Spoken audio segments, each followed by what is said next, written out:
ಅತ್ಯಂತ ಸೂಕ್ಷ್ಮ ಪ್ರದೇಶ ಅಂದ್ರೆ ಅದು ಪಶ್ಚಿಮ ಘಟ್ಟದ ಅರಣ್ಯ.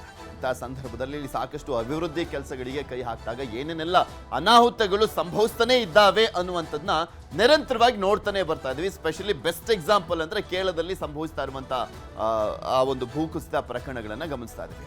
ಇದೇ ಸಂದರ್ಭದಲ್ಲಿ ಪಶ್ಚಿಮ ಘಟ್ಟದಲ್ಲಿ ಸುರಂಗ ಮಾರ್ಗಕ್ಕೆ ವಿರೋಧವನ್ನ ವ್ಯಕ್ತಪಡಿಸಲಾಗ್ತಾ ಇದೆ. ವಿಶೇಷ ಪ್ರಾಣಿ ಪಕ್ಷಿ ಪ್ರಭೇದಗಳ ನಾಶದ ಆತಂಕ ಎದುರಾಗಿದೆ. ಆಗುಂಬೆ ಘಾಟ್ ಬಡಲನ್ನ ಬಗಿಲಿಕ್ಕೆ ವಿರೋಧವನ್ನ ವ್ಯಕ್ತಪಡಿಸ್ತಾ ಇದ್ದಾರೆ ಪರಿಸರವಾದಿಗಳು. ಬೇಡವೇ ಬೇಡ, ಸುರಂಗ ಮಾರ್ಗ, ಪ್ರಾಣಿ ಸಂಕುಲ ನಾಶ ಆಗುತ್ತೆ, ವಿಶೇಷ ಪ್ರಾಣಿ ಪಕ್ಷಿ ಪ್ರಭೇದಗಳ ನಾಶ ಆಗುತ್ತೆ ಅನ್ನುವಂತ ಆತಂಕವನ್ನ ವ್ಯಕ್ತಪಡಿಸಲಾಗ್ತಾ ಇದೆ. 3,500 ಕೋಟಿ ವೆಚ್ಚ ಮಾಡಿ ಅಲ್ಲಿ ಸುರಂಗ ಮಾರ್ಗ ನಿರ್ಮಾಣಕ್ಕೆ ಆಲ್ರೆಡಿ ಪ್ಲಾನ್ ರೆಡಿ ಆಗಿದೆ. ಒಂದು ವಿಚಾರಕ್ಕೆ ಸಂಬಂಧಪಟ್ಟಂತೆ ಒಂದು ಪ್ಯಾಕೇಜ್ ಇದೆ, ನೋಡ್ಕೊಳ್ಳೋಣ.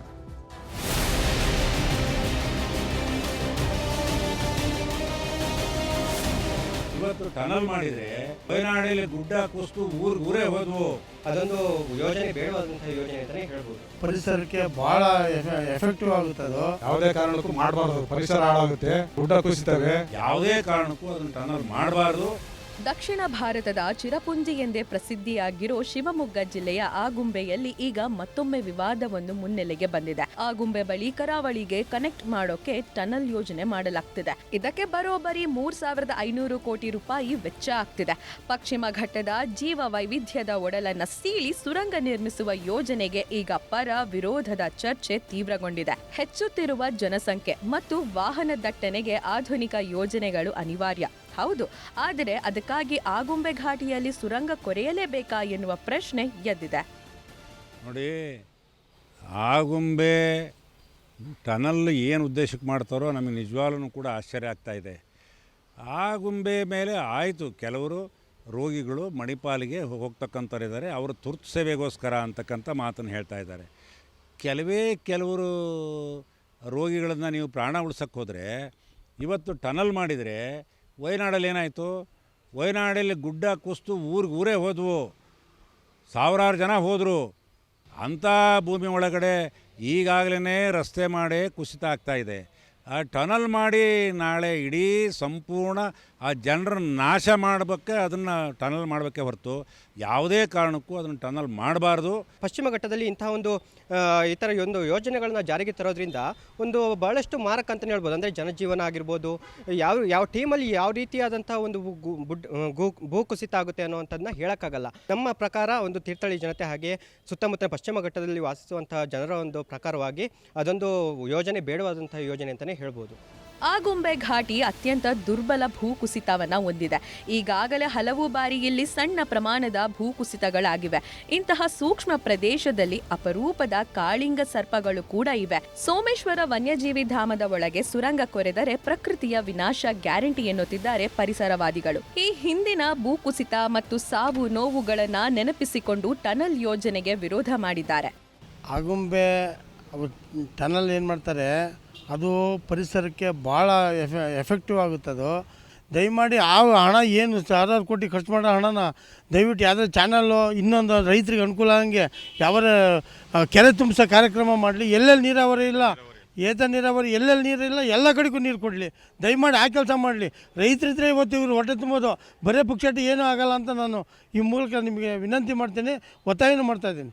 ಆಗುಂಬೆ ಕೆನಲ್ಲು ಯಾವುದೇ ಕಾರಣಕ್ಕೂ ಮಾಡಬಾರ್ದು, ಪರಿಸರ ಹಾಳಾಗುತ್ತೆ, ಗುಡ್ಡ ಕುಸಿತವೆ, ಸಂಪೂರ್ಣವಾಗಿ ಮಳೆ ಬೆಳೆ ಹಾಳಾಗುತ್ತೆ. ಅದರಿಂದ ಜನಗಳಿಗೂ ಭಾಳ ತೊಂದರೆ ಆಗುತ್ತೆ. ಏನು ಆರಾಮಾಗಿ ವೆಹಿಕಲ್ ಇದ್ದಾವೆ, ಅದನ್ನು ಇರೋ ರಸ್ತೆನೇ ಸರಿಯಾದ ರೀತಿಯಲ್ಲಿ ನವೀಕರಣ ಮಾಡಿ ಅದರಲ್ಲೇ ಹೋಗ್ಬೋದು ಆರಾಮಾಗಿ. ಸಾವಿರಾರು ಕೋಟಿ ರೂಪಾಯಿ ತಮ್ಮಂದು ಅದಕ್ಕೆ ಬಂಡವಾಳ ಹೂಡಿ ರೈತರ ಮೇಲೆ ಹಾಕುವಂಥ ಅವಶ್ಯಕತೆ ಏನಿಲ್ಲ ಅದು. ಆದ್ದರಿಂದ ತಕ್ಷಣವೇ ಅದನ್ನು ನಿಲ್ಲಿಸಬೇಕು ಅಂತ ನಾವು ಒತ್ತಾಯ ಮಾಡ್ತೀವಿ. ದುರ್ಬಲ ಭೂ ಪ್ರದೇಶವಾದ ಆಗುಂಬೆಯಲ್ಲಿ ಸುರಂಗ ಕೊರೆಯುವ ಮುನ್ನ ಸರ್ಕಾರ 100 ಬಾರಿ ಯೋಚಿಸಬೇಕಾಗಿದೆ. ಇಲ್ಲದಿದ್ದರೆ ಮಲೆನಾಡು ಮತ್ತೊಮ್ಮೆ ಮಹಾ ದುರಂತಕ್ಕೆ ಸಾಕ್ಷಿಯಾಗಬೇಕಾಗುತ್ತದೆ. ವಿನಯ್ ಪುರದಾಳು, ನ್ಯೂಸ್ 18 ಶಿವಮೊಗ್ಗ. ಇದ್ರ ಬಗ್ಗೆ ಇನ್ನಷ್ಟು ಮಾಹಿತಿಯನ್ನು ಕೊಡ್ತಾ ಹೋಗ್ತಾರೆ ನಮ್ಮ ಶಿವಮೊಗ್ಗದ ಪ್ರತಿನಿಧಿ ವಿನಯ್. ನಮ್ಮ ಜೊತೆ ನೇರ ಸಂಪರ್ಕದಲ್ಲಿ ಜಾಯ್ನ್ ಆಗಿದ್ದಾರೆ. ವಿನಯ್, ಇಲ್ಲಿ ನೋಡ್ತಾ ಇದ್ದೀವಿ ಪಶ್ಚಿಮ ಘಟ್ಟ ಪ್ರದೇಶಗಳಲ್ಲಿ ಅಭಿವೃದ್ಧಿ, ಸ್ಪೆಷಲಿ ಸುರಂಗ ಮಾರ್ಗ, ರೈಲ್ವೆ ಮಾರ್ಗಗಳನ್ನು ಮಾಡುವಂಥ ಸಂದರ್ಭದಲ್ಲಿ, ದೊಡ್ಡ ದೊಡ್ಡ ಹೆದ್ದಾರಿಗಳನ್ನು ಮಾಡುವಂಥ ಸಂದರ್ಭದಲ್ಲಿ ಏನೇನೆಲ್ಲ ಅನಾಹುತಗಳು ಸಂಭವಿಸಿದೆ ಕೇಳದೆ ಬೆಸ್ಟ್ ಎಕ್ಸಾಂಪಲ್ ಇರುವಂಥದ್ದು. ಅಂಥದ್ರಲ್ಲಿ ಆಗುಂಬೆ ಸುರಂಗ ಮಾರ್ಗ ಯಾವ ರೀತಿಯ ವಿರೋಧಕ್ಕೆ ಕಾರಣವಾಗಿದೆ? ಪೃಥ್ವಿ ಏನು ಶಿವಮೊಗ್ಗದಲ್ಲಿರುವಂತಹ ಆಗುಂಬೆ ಏನಿದೆ, ಆಗುಂಬೆ ಒಂದು ರೀತಿಯಲ್ಲಿ ಶಿವಮೊಗ್ಗ ಜಿಲ್ಲೆಗೆ ಒಂದು ಭದ್ರ ಬುನಾದಿ ಅಂತ ಹೇಳ್ಬೋದು. ಅದರಲ್ಲೂ ಕೂಡ ಮಳೆಗಾಲನ ನೀಟಾಗಿ ತರುವಂತ ಒಂದು ಬೆಟ್ಟ ಗುಡ್ಡ, ಅದರಲ್ಲೂ ಪಶ್ಚಿಮ ಘಟ್ಟದಲ್ಲಿರುವಂತಹ ಇದೊಂದು ಗುಡ್ಡ ಏನಿದೆ, ಆ ಗುಡ್ಡದಲ್ಲಿ ಈಗ ಸುರಂಗ ಮಾರ್ಗವನ್ನ ತೋಡೋದಕ್ಕೆ ಈಗ ಮುಂದಾಗಿರೋದು ಕೇಂದ್ರ ಸರ್ಕಾರ ಮುಂದಾಗಿರೋದು. ಅದಕ್ಕೆ ತೀವ್ರ ವಿರೋಧ ಕೂಡ ವ್ಯಕ್ತವಾಗ್ತಾ ಇದೆ. ಯಾಕಂದ್ರೆ ಈ ಏನು ವೈನಾಡಿನ ಕೇರಳದಲ್ಲಿ ಆದಂತಹ ಅನೇಕ ದುರಂತಗಳ ಜೊತೆಗೆ ವೈನಾಡಿನ ದುರಂತಗಳೇನಿದಾವೆ ಅವು ಕೂಡ ಇದೇ ರೀತಿ ಅಭಿವೃದ್ಧಿ ಹೆಸರಲ್ಲಿ ಆದಂತಹ ದುರಂತಗಳಾಗಿದೆ. ಹಾಗಾಗಿ ಆ ತರ ದುರಂತಗಳು ಮತ್ತೆ ಆಗ್ಬಾರ್ದು, ಜೊತೆಗೆ ಒಂದಿಷ್ಟು ಏನು ಕ್ರಮಗಳನ್ನ ಕೈಗೊಳ್ಬೇಕು. ಈಗ ಇರುವಂತದ್ದನ್ನೇ ಸರಿಪಡಿಸಿ ಮುಂದಿನ ದಿನಗಳಲ್ಲಿ ಅದನ್ನು ಸರಿಪಡಿಸಬೇಕು. ಆದ್ರೆ ಸುರಂಗ ಮಾರ್ಗ ಬೇಡ. ಒಂದಿಷ್ಟು ಅಲ್ಲಿ ಜೀವ ವೈವಿಧ್ಯ, ಅದರಲ್ಲೂ ಕೂಡ ಸಿಂಗಳಿಕ ಆಗಿರ್ಬೋದು, ಹಾಗೆ ಅಲ್ಲಿ ಇದ್ದಂತಹ ಏನು ಕಿಂಗ್ ಕೋಬ್ರಾ ಆಗಿರ್ಬೋದು, ಇವೆಲ್ಲವೂ ಕೂಡ ಜೀವ ವೈವಿಧ್ಯವಿದೆ, ಅದನ್ನ ಹಾಳ್ಪಡಿಸುವಂತ ಕೆಲಸ ಆಗುತ್ತೆ. ಹಾಗಾಗಿ ಯಾವುದೇ ರೀತಿಯ ಅಲ್ಲಿ ಸುರಂಗ ಮಾರ್ಗವನ್ನ ಮಾಡಬಾರ್ದು ಅನ್ನೊಂದು ಏನು ತೀವ್ರ ವಿರೋಧ ಈಗ ಎದ್ದೇಳ್ತಾ ಇರೋದು. ಅದರಲ್ಲೂ ಕೂಡ ಅಲ್ಲಿರುವಂತಹ ಏನು ಜನರು ಕೂಡ ಏನು ಈ ಸುರಂಗ ಮಾರ್ಗದಿಂದ ಆಗುವಂತಹ ಎಫೆಕ್ಟ್ ಅನ್ನ ಕೂಡ ಏನು ಹಿಂದೆ ವೈನಾಡಿನಲ್ಲಿ ಆದಂತಹ ದುರಂತಗಳೇನಿದಾವೆ ಆ ದುರಂತಗಳು ಮತ್ತೆ ಮರುಕಳಿಸಬಾರ್ದು. ಅದರಲ್ಲೂ ಕೂಡ ಶಿವಮೊಗ್ಗ ಅತಿವೃಷ್ಟಿ ಆದಂತ ಸಂದರ್ಭದಲ್ಲಿ ವಿನಯ್ ನೋಡ್ತಾ ಇರ್ತೀವಲ್ಲ, ಅಲ್ಲೂ ಸಾಕಷ್ಟು ಬಾರಿ ಈ ಭೂಕುಸಿತ ಆಗಿರುವಂತ ಪ್ರಕರಣಗಳನ್ನ ಗಮನಿಸ್ತಾನೆ ಇರ್ತೀವಿ. ಇನ್ನು ಸುರಂಗ ಮಾಡಿದಂಥ ಸಂದರ್ಭದಲ್ಲಿ ಇನ್ನಷ್ಟು ಡೇಂಜರ್ ಆಗುವಂಥ ಚಾನ್ಸಸ್ ಇರುತ್ತೆ. ಆ್ಯಕ್ಚುಲಿ ಎಷ್ಟು ಕಿಲೋಮೀಟ್ರು, ಯಾವಾಗ ಮಾಡಬೇಕು ಅಂತೆಲ್ಲ ಅಂದ್ಕೊಂಡಿದ್ದಾರೆ? ಪೃಥ್ವಿ ಏನು ಈಗಿರುವಂತಹ 3,000 ಕೋಟಿ ವೆಚ್ಚದಲ್ಲಿ ಆಗ್ಬೇಕಾಗಿರುವಂತಹ ಯೋಜನೆ ಇದಾಗಿದೆ. ಕೇಂದ್ರ ಸರ್ಕಾರದ ಮಹತ್ವಾಕಾಂಕ್ಷೆ ಯೋಜನೆ ಆಗಿದೆ. ಆದ್ರೆ ಈ ಹಿಂದೆ ನಡೆದಂತಹ ಹಲವಾರು ಏನು ಭೂಕುಸಿತಗಳು, ಅದರಲ್ಲೂ ಕೂಡ ಆಗುಂಬೆ ಘಾಟಿಯಲ್ಲೇ ಹಲವಾರು ಬಾರಿ ಭೂಕುಸಿತಗಳು ಆಗಿದೆ. ಹಾಗಾಗಿ ಅಲ್ಲಿ ಮಣ್ಣು ಕೂಡ ಯೋಗ್ಯವಾಗಿಲ್ಲ. ಅಲ್ಲಿ ಏನಿದೆ ಸುರಂಗ ಮಾರ್ಗಕ್ಕೆ ಬೇಕಾದಂತ ಮಣ್ಣು ಕೂಡ ಇಲ್ಲ. ಯಾಕಂದ್ರೆ ಅಷ್ಟು ಸಡಿಲ ಆಗಿರುವಂತ ಮಣ್ಣು. ಆದ್ರೆ ಅದನ್ನ ವಿಜ್ಞಾನಿಗಳಾಗಿರ್ಬೋದು, ಹಾಗೆ ಅಲ್ಲಿರುವ ಸ್ಥಳೀಯ ನಮ್ಮ ಜೊತೆ ಅಖಿಲೇಶ್ ಚಿಪ್ಲಿ ಅವರು ಪರಿಸರವಾದಿ ದೂರವಾಣಿ ಸಂಪರ್ಕದಲ್ಲಿದ್ದಾರೆ. ನಮಸ್ಕಾರ ಸರ್. ಹಲೋ ಸರ್, ನನ್ನ ಧ್ವನಿ ಕೇಳಿಸ್ತಾ ಇದೆಯಾ? ಕೇಳ್ತಾ ಇದೆ, ಹೇಳಿ ಸರ್. ಅಲ್ಲ, ಈಗ ಆಲ್ರೆಡಿ ಕೇರಳದಲ್ಲೆಲ್ಲ ಸಂಭವಿಸಿರುವಂತ ದುರಂತಗಳನ್ನ ನೋಡ್ತಾ ಇದ್ರೆ ಈ ಸುರಂಗ ಮಾರ್ಗ ಕೂಡ ಇನ್ನಷ್ಟು ಆತಂಕವನ್ನ ಮೂಡಿಸ್ತಾ ಇದೆ.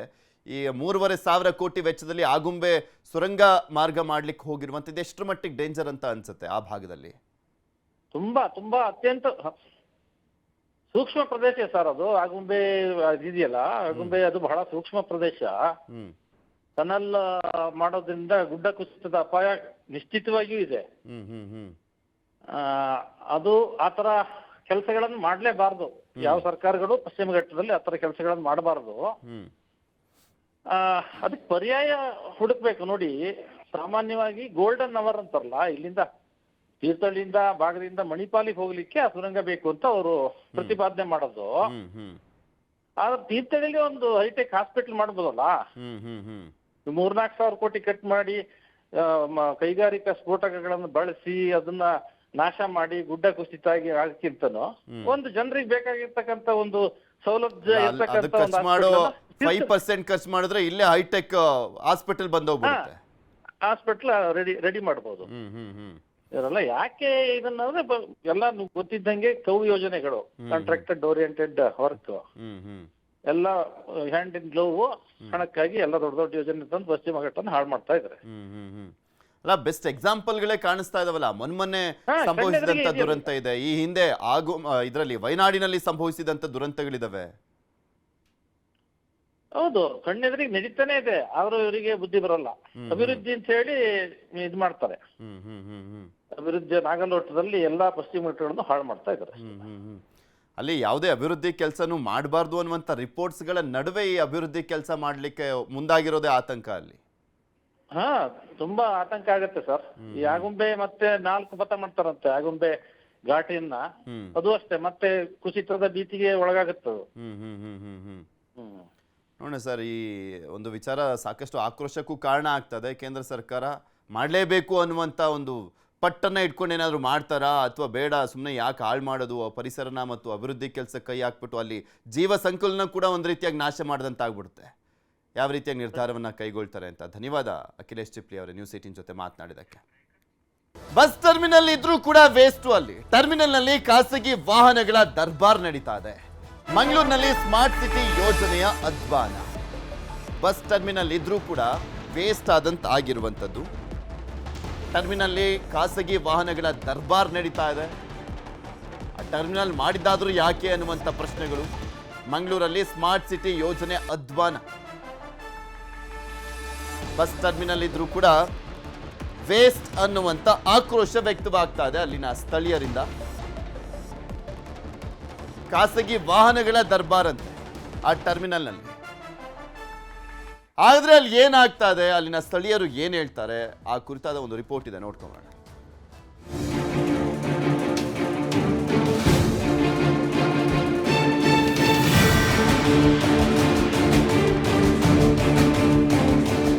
ಗಲೀಜು ಮಾಡ್ತಾರೆ.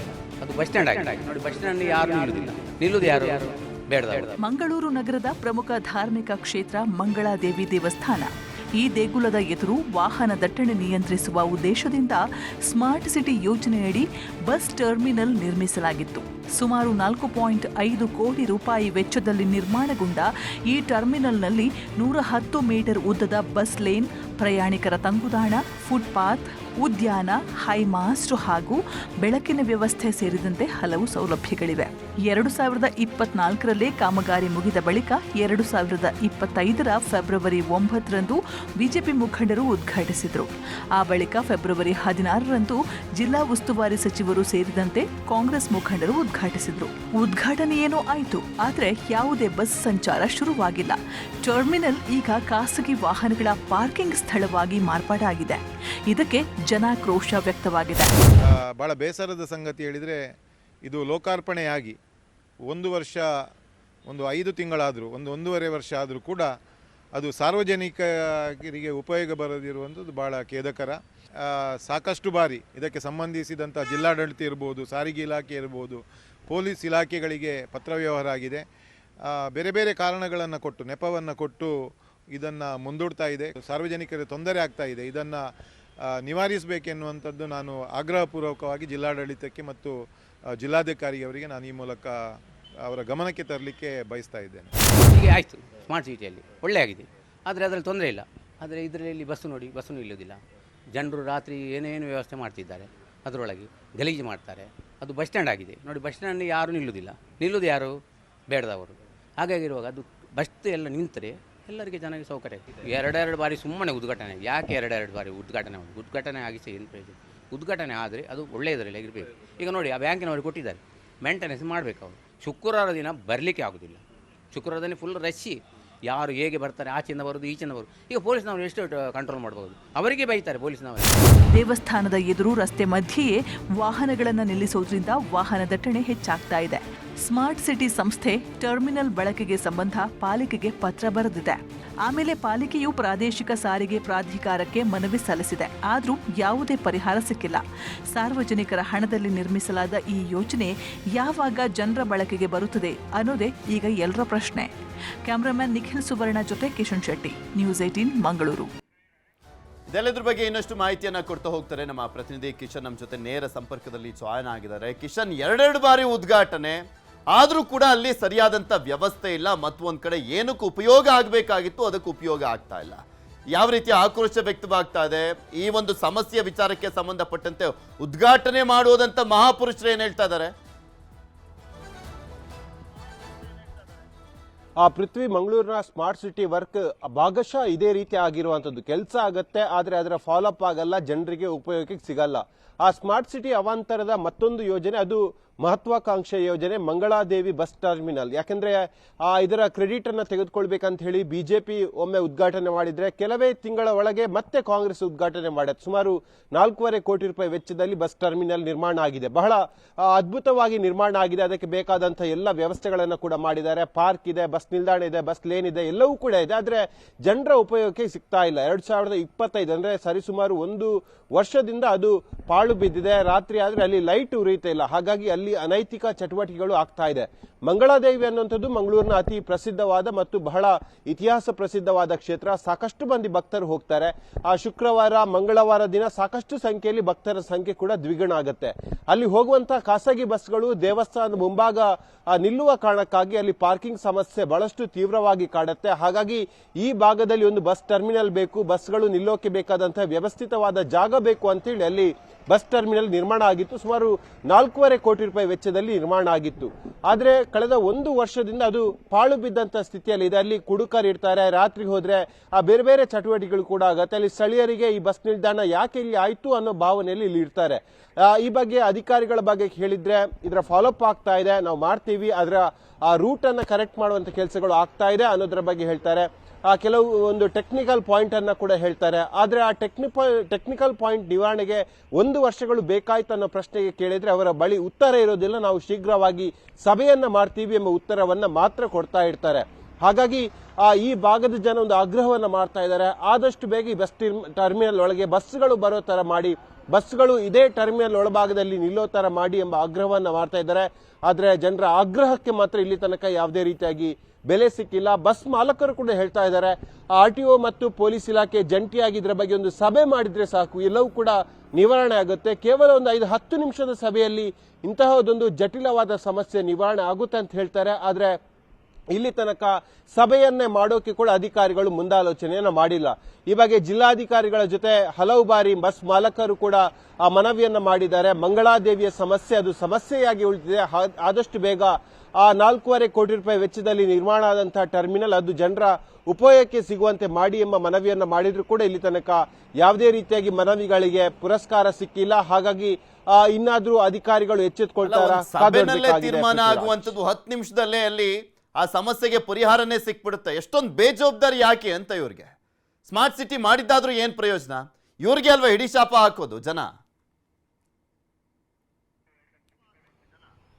ಖಂಡಿತ ಇದೇ ವಿಚಾರಕ್ಕೆ ಸಂಬಂಧಪಟ್ಟಂತೆ ಜನ ಪ್ರತಿನಿತ್ಯ ಅಲ್ಲಿ ಹಿಡಿಶಾಪವನ್ನು ಹಾಕ್ತಾ ಇದ್ದಾರೆ. ಯಾಕೆಂದ್ರೆ ಅಧಿಕಾರಿಗಳು ಹೇಳ್ತಾ ಇರುವಂತದ್ದು ಅಲ್ಲಿ ಕೆಲವು ಕಡೆ ಒನ್ ವೇ ಮಾಡಬೇಕಾಗತ್ತೆ, ಆಗ ಅಲ್ಲಿ ಸಮಸ್ಯೆಗಳು ಜಟಿಲ ಆಗತ್ತೆ. ಯಾಕೆಂದ್ರೆ ಮಂಗಳಾದೇವಿಯಿಂದ ಹೋಗುವಂತ ಸಂದರ್ಭದಲ್ಲಿ ಮತ್ತೆ ಹಿಂಭಾಗದ ರಸ್ತೆಗಳಲ್ಲಿ ಕೂಡ ಕನೆಕ್ಷನ್ ಕೊಡಬೇಕಾಗತ್ತೆ. ಹಾಗಾಗಿ ಸಮಸ್ಯೆಗಳು ಸಾಕಷ್ಟಿವೆ. ಆದ್ರೆ ಇದಕ್ಕೆಲ್ಲವೂ ಕೂಡ ಒಂದು ಪರಿಹಾರ ಇದೆ. ಆ ಪರಿಹಾರವನ್ನ ಎದುರಿಟ್ಕೊಂಡು ಇವರು ಇಷ್ಟು ದೊಡ್ಡ ಮಟ್ಟಿನ ಒಂದು ಯೋಜನೆಯನ್ನ ಮಾಡಿರುವಂತದ್ದು. ಹಾಗಾಗಿ ಸಮಸ್ಯೆಗಳಿಗೆ ಒಂದು ಪರಿಹಾರ, ಅದು ಎಲ್ಲರೂ ಕೂಡ ಜಂಟಿಯಾಗಿ ಸಮನ್ವಯ ಸಾಧಿಸಿ ಅಲ್ಲಿ ಒಂದು ಸಭೆ ಮಾಡಿ ತೀರ್ಮಾನವನ್ನ ಕೈಗೊಳ್ಳಬೇಕಾಗತ್ತೆ. ಯಾಕಂದ್ರೆ ಜನ ಎಷ್ಟು ದೂರದಲ್ಲಿ ಬಸ್ ನಿಲ್ದಾಣ ಇದ್ರೂ ಕೂಡ ನಡ್ಕೊಂಡು ದೇವಸ್ಥಾನಕ್ಕೆ ಹೋಗ್ತಾರೆ, ಅದರ ಸಮಸ್ಯೆಗಳು ಏನಿಲ್ಲ. ಇವರು ಹೇಳುವಂತಹ ಟೆಕ್ನಿಕಲ್ ಸಮಸ್ಯೆ ಕೂಡ ಕೇವಲ ಅಧಿಕಾರಿಗಳು ಕೂತು 10 ನಿಮಿಷದಲ್ಲಿ ಸಭೆ ಮಾಡಿದ್ರೆ ಅದು ನಿವಾರಣೆ ಆಗುವಂತಹ ಸಮಸ್ಯೆ. ಹಾಗಾಗಿ ಎಲ್ಲ ಸಮಸ್ಯೆಗಳಿಗೆ ಪರಿಹಾರ ಇರುವಾಗ 4.5 ಕೋಟಿ ರೂಪಾಯಿ ವೆಚ್ಚದ ಜನರ ತೆರಿಗೆ ಹಣ ವರ್ಷದಿಂದ ವರ್ಷಕ್ಕೆ ಹಾಳಾಗ್ತಾ ಇದೆ, ಅಲ್ಲಿ ಪಾಳು ಬೀಳ್ತಾ ಇದೆ, ಅಲ್ಲಿ ಪುದೆ ಗಂಟೆಗಳು ಬೆಳೀತಾ ಇದೆ. ಹಾಗಾಗಿ ಈ ಸಮಸ್ಯೆಯನ್ನ ಗಂಭೀರವಾಗಿ ತೆಗೆದುಕೊಳ್ಬೇಕಾದಂತ ಅನಿವಾರ್ಯತೆ ಇದೆ. ಅದರ ಇನಿಷಿಯೇಟಿವ್ ಅನ್ನ ಯಾರು ತೆಗೆದುಕೊಳ್ತಾರೆ, ಬೆಕ್ಕಿಗೆ ಗಂಟೆ ಕಟ್ಟೋರು ಯಾರು? ಬಿತ್ತರ ಆದ್ಮೇಲಾದ್ರೂ ಅಲ್ಲಿರುವಂತ ಬೇಜವಾಬ್ದಾರಿ ಅಧಿಕಾರಿಗಳು ಜನಪ್ರತಿನಿಧಿಗಳು ಕ್ರಮವನ್ನ ಕೈಗೊಳ್ತಾರ ಅಂತ. ಧನ್ಯವಾದ ಕಿಶನ್, ನಿಮ್ಮೆಲ್ಲ ಮಾಹಿತಿಗಾಗಿ. ಇದನ್ನ ಫಾಲೋ ಅಪ್ ಮಾಡೋಣ.